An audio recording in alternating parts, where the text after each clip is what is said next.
Thanks so much for making our tails wag by watching this guest interview from Arden Moore's Four-Legged Life.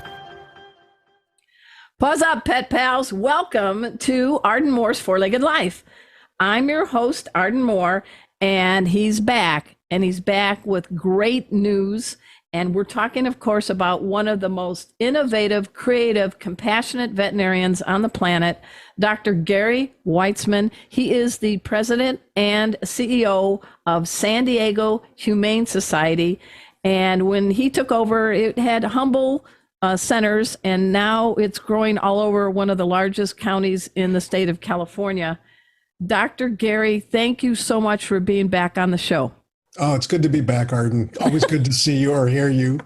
What I like about you is I think about, people who can look to the future. Now, I know you don't have a Ouija board and you don't crystal ball anything, but there's no script for the 21st century pets as we move into kind of midway in the 21st century. So I wanted to ask you, as someone that's directing a shelter that's growing, you don't have a playbook sometimes, do you? No. And who would have even thought about how COVID was going to affect animal shelters and veterinary practices? And if you had a playbook, you wouldn't have written that part in. And the part was, let's talk about it. It is now March 2020. Everything is shutting down. We don't even know what COVID is. All we know is we are stuck at home.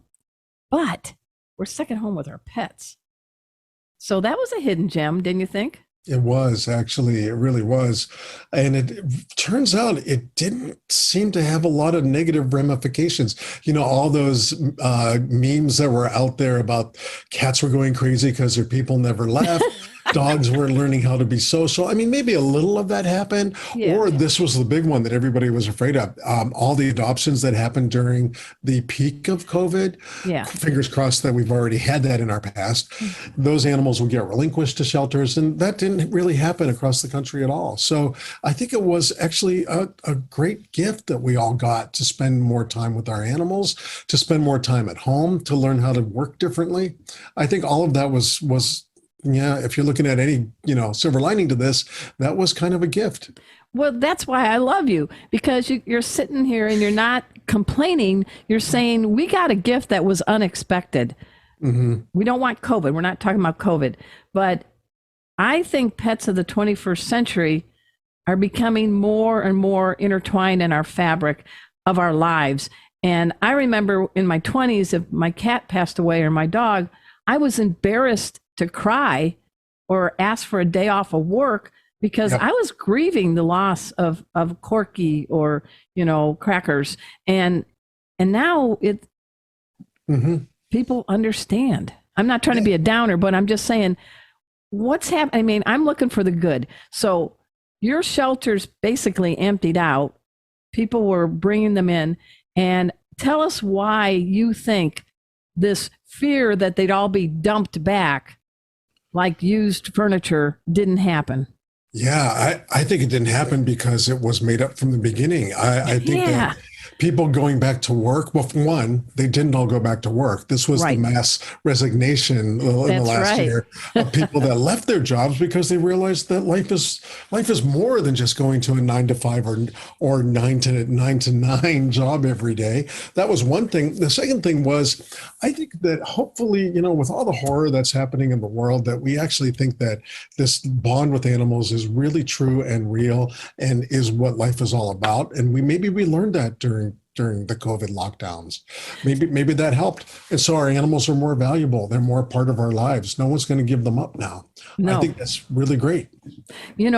I see more and more people shopping for homes, looking for apartments, and either the first or the second thing they're looking out for is this going to accommodate my dog, my cat? And even on shows like HGTV, which I'm addicted to, all these shows, I am hearing more and more people say, well, I'm going to travel. I'm going to be moving to Europe, but I need to make sure there's a place for my French bulldog or my big Rottie or my 2 cats. Tell us about some roles that maybe San Diego Humane Society is playing to help people and pets find housing.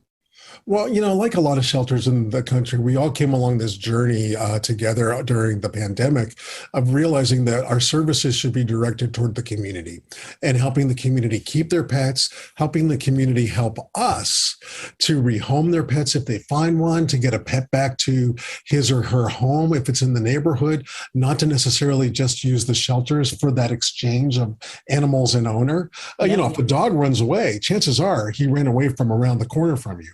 So if you take him, 10 miles to the nearest animal shelter, his chances of reunion with his family go down precipitously by the time you get him admitted into a shelter. So it makes so much sense to actually have someone just find their owners around the corner. Cats, as you know, cats have an incredible wandering, if they're outdoors, they're going to go far to them.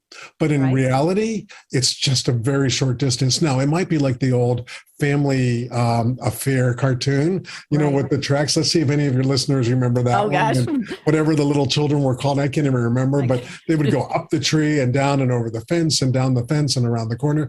So for that cat, that was an entire, 2 years of wandering, and she only went from your house to the backyard of the next house. Exactly. But if someone grabs that cat and brings that cat into the shelter, you've now relocated that cat so far away from its owner that the chances of reunion are less than 20%.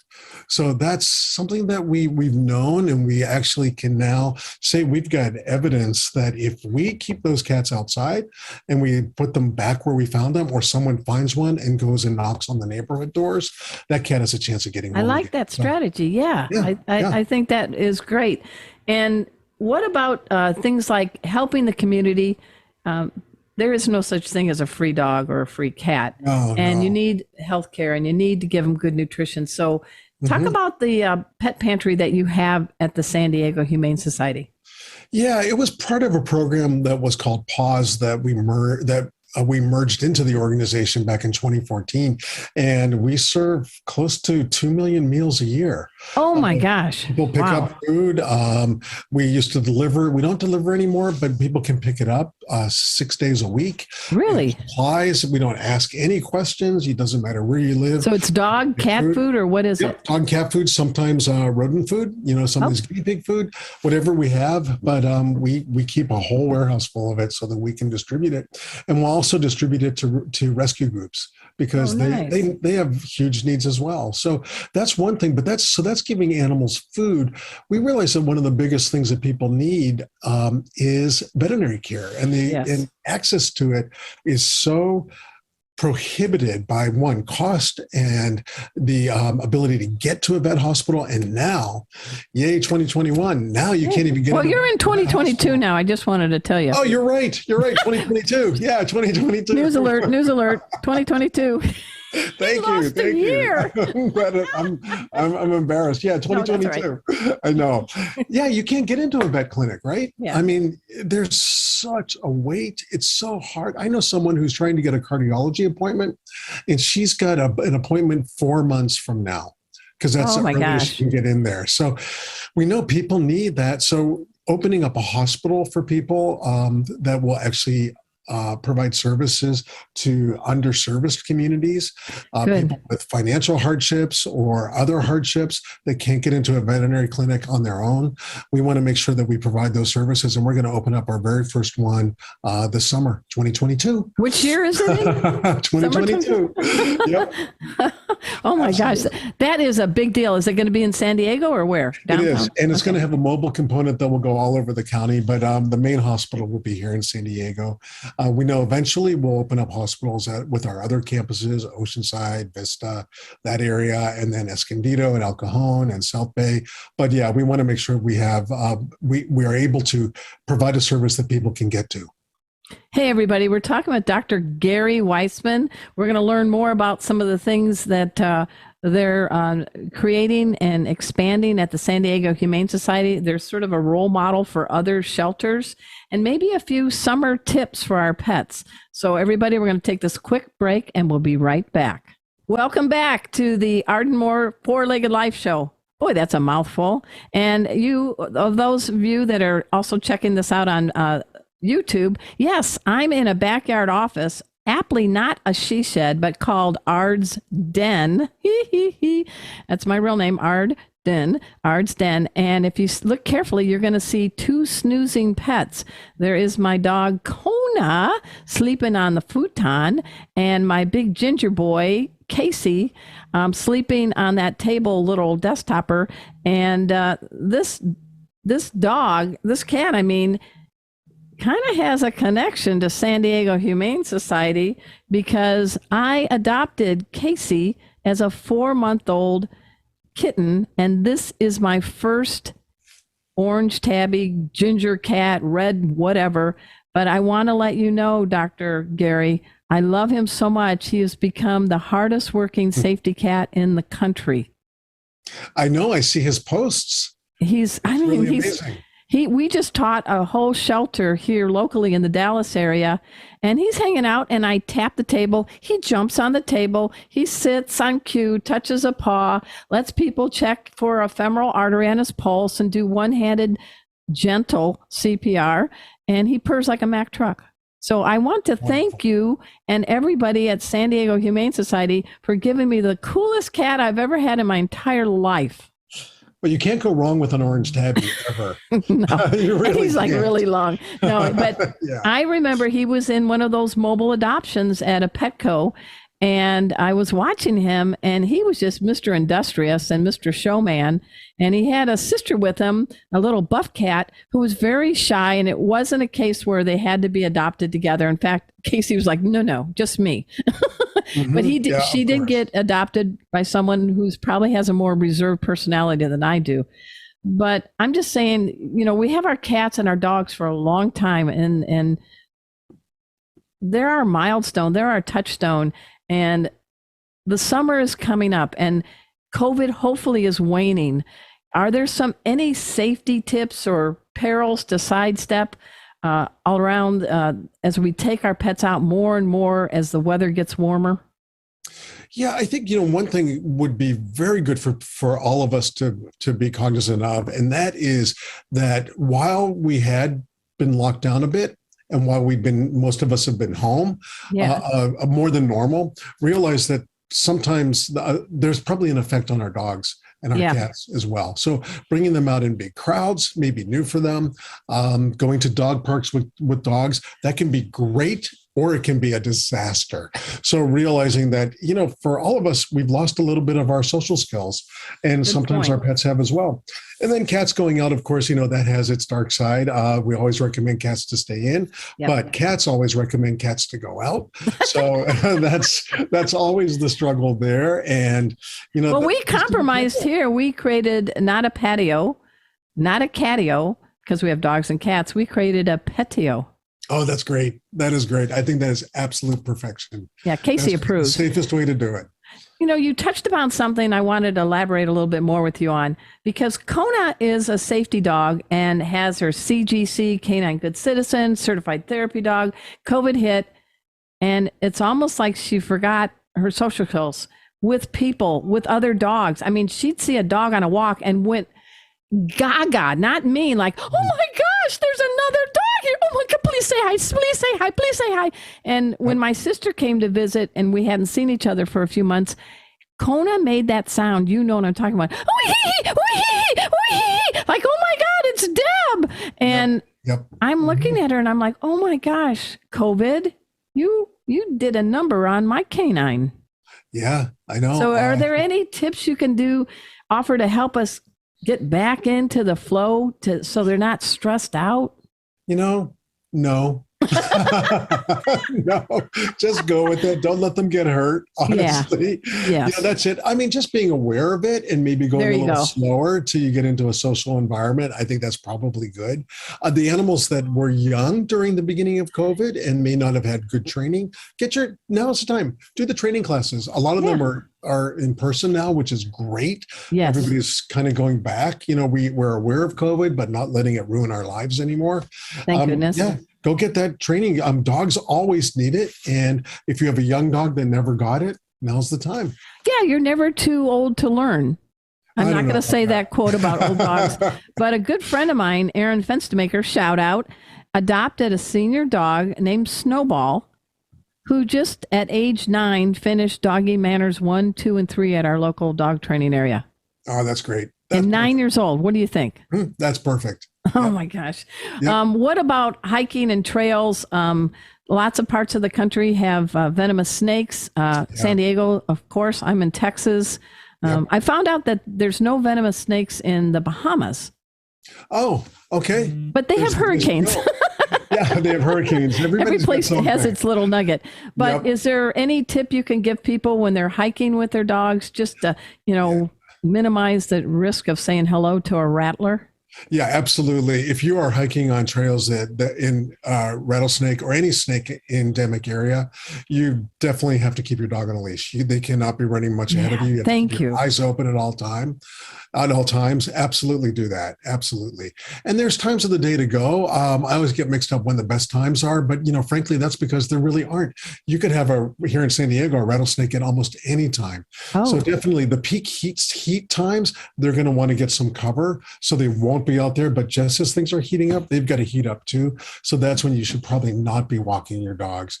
And then a snake-proof fence is a really great idea. Oh, great idea. You have a house that you have rattlesnakes that can get on your property, putting a snake fence in, which is a low fence that just goes on the bottom of your fence, can help a great deal. But it really is just being aware that your dogs should not run free. As soon as dogs hear a rattle, they're going to go right for it. Especially terriers. Go the other direction. Yeah. Yeah, I know. Well, that leads me into one aspect of your expansion, and you're doing a lot more with the wildlife component. Can you talk about what San Diego Humane Society is doing in that regard? Yeah, we've made wildlife a huge part of our mission. It didn't even exist as part of our mission until 2014. But since then, we have 2 wildlife hospitals, a wildlife rehab facility in a little town up in the mountains called Ramona, which you know. Oh, I know Ramona. Yep. And we have not the lady, just the town. Diego. Yeah. Yeah. It's very hot in the summer up there, but it's just absolutely magnificent. And we have our predators up there, including black bears and coyotes and bobcats and mountain lions and golden eagles. It's really a remarkable place. But so do they help rehab, or what are they doing there? Yeah, we take care of about 13 to 14,000 wild animals a year. Oh my gosh. So it's a lot, both in Ramona and here in San Diego at our hospital here in San Diego, which is where most of the small birds go to. Mm-hmm. And so the largest number of animals is down here in San Diego. The predators get an awful lot of resources. We'll probably do 800 to 1,000 of them up in Ramona. And the rest of that 12,000 is down here right out of Old Town. It's just right on the border of Old Town and in downtown San Diego. Wow. Yeah. So who would know that? Who would ever think that all the animals are coming here? But a lot of the wildlife, so important to so many places in this country where the biodiversity is so critical, and that's right, the balance of our wildlife, and to be able to take care of injured and abandoned wildlife is a huge fulfilling part of the mission. So how can people help at your shelter or others? Not everybody has big fat checkbooks, but what can you suggest that those listening can do their part, just like you do for others? What can some people do in a small but mighty way to help wildlife and animals? Well, first of all, with companion animals, think about adopting from a shelter or rescue group first. Absolutely. These animals are our responsibility. They need us, and we made them, and we should probably take some responsibility for that. So adopt. That's the first thing. The second thing is, if you have a shelter or a rescue group near you, they may need supplies. And often there'll be Amazon wish lists that go on their website. Take a look at that. Or you can volunteer, which we're always looking for volunteers. And they can do anything from veterinary medical assistance to helping in administration to being greeters to help guests find adoptable animals. And most shelters have that across the country. So those are great ways to help out. I love it. And people can find you all by going to sdhumane.org, correct? That's right. You got it right. Sometimes I say it wrong. Oh, but I know the year. It's 2022. That's true. That's true. Hey, thank you so much, Dr. Gary Weitzman, for being on our show. And I will have you back again. But everybody, thanks for tuning in, and thanks to our sponsors. And until next time, this is Arden Moore saying to all you 2, 3, and 4-leggers out there, paws up from Arden. Take care. Thanks so much for making our tails wag by watching this guest interview from Arden Moore's Four-Legged Life. Four-Legged Life. Make sure to subscribe so you're up to date with all of our Four-Legged Life content.